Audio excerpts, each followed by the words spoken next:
Salam əziz izləyicilər, hər vaxtınız xeyirli olsun. Bugün sirkə badımcan turşusu hazırlayırıq. Turşu üçün uyğun badımcanlar götürmüşük. Badımcanlar yuyulub. İndi isə saplağını təmizləyirik. Saplaqları təmizləyən zaman çox da dərindən kəsmək olmaz. Yəni bu ağ hissədən biraz qalmağı məsləhətdir. Sirkə badımcan turşusu demək olar ki, hər evdə hazırlanan bir turşudur. Çox ləzzətlidir. Ləzzətli olduğu kimi də çox faydalı bir turşudur. Həzm sisteminə kömək edir, iştahanı açır, bədəndə mikrobların çoxalmasının qarşısını alır. Bu turşunun əsasən damarlara faydası çoxdur. Belə ki, həm sirkənin antibakteriyal təsiri, həm də badımcanın lif və antioksidant zənginliyi damarların sağlam qalmasına kömək göstərir. Ancaq bilmək lazımdır ki, yüksək təzyiqi olanlar, eləcə də mədə problemləri olanlar ehtiyatla yanaşmalıdır. Bütün badımcanlar təmizləndikdən sonra uyğun miqdarda su qaynadırıq. Bu müddətdə badımcanları ortadan bu şəkildə yarırıq və 5-6 yerdən bıçağı batırırıq ki, acı suyunu rahatlıqla verə bilsin. Badımcanı yaran zaman saplaq tərəfdən bir qədər saxlamaq vacibdir ki, içliyi dolduran zaman açılmasın. Sonra qazana duz əlavə edirik. Yəni 3 litr su üçün 5-6 qaşıq duz əlavə edirik. Su qaynayan zaman badımcanları bu suya əlavə edirik. Qarışdırırıq, yəni alt-üst çeviririk. Badımcanlar çox da qaynayıb yumşalmamalıdır və qarışdırırıq. Badımcanları hardasa 5-6 dəqiqə qaynadırıq. Yoxlamaq lazımdır, yəni o badımcanın baş tərəfindən yoxlamaq lazımdır. Biraz yumşaldısa, deməli hazırdır. İlk növbədə rəngini dəyişir və yenə də təkrarlayıram ki, çox qaynadıb yumşaltmaq olmaz. Sonra bu cür pörtlənmiş badımcanları sudan çıxarırıq və yerdə qalan digər badımcanları da qazana əlavə edirik. Ancaq bura bir qaşıq da duz əlavə eləmək lazımdır ki, çünki birinci dəfə badımcanlar qaynayanda suyun tərkibindəki duz azalıbdır.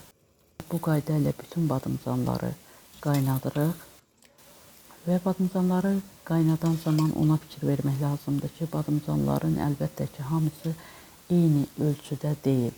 Olur biri-birindən kiçik, böyük olur və orada çeşidləmək lazımdır ki, birinci dəfə qaynadanda tutaq ki, biraz böyükləri, sonra kiçikləri. Çünki böyük badımcanlar bir neçə dəqiqə o birisindən artıq qaynayır. Yəni belə şeylərə diqqət eləmək lazımdır. Sonra elə badımcanlar çox da soyumamış, içərisinə duz əlavə edirik bir qədər və aş süzənə yerləşdiririk ki, o duz əlavə etdiyimiz yarıq olan hissə üzü aşağı tərəf olmalıdır ki, rahatlıqla acı suyunu buraxsın. Beləliklə, bütün badımcanları bu şəkildə duzlayırıq, aş süzənə yığırıq və üzərinə düz bir boşqab çeviririk və onun da üstündən bir ağır əşya qoyuruq ki, bütün acı suyu rahatlıqla çıxsın.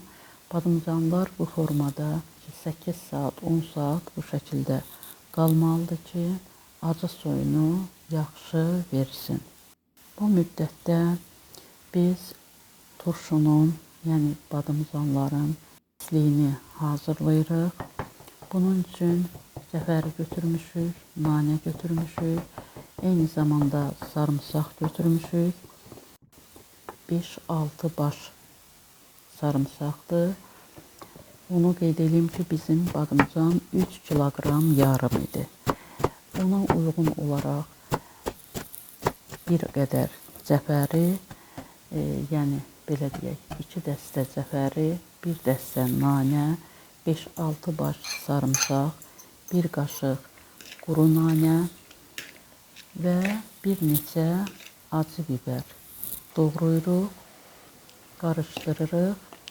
Bura hardasa 1 çay qaşığına qədər qara istot əlavə edirik, duz əlavə edirik 1 qaşıq və üzərinə biraz da sirkə əlavə edirik, qarışdırırıq və başqa bir qabda da biraz duz, biraz da qara istot qarışdırırıq və artıq badımcanların acı suyu çıxıbdır və indi içliyi doldururuq. Badımcanları götürürük, içərisinə biraz duz ilə istotçu qarışdırmışıq, ondan səpirik. Sonra içlikdən hardasa bir çay qaşığına qədər bura yığırıq və badımcanları bir qaba belə yerləşdiririk. Bütün badımcanların içərisini bu formada doldururuq.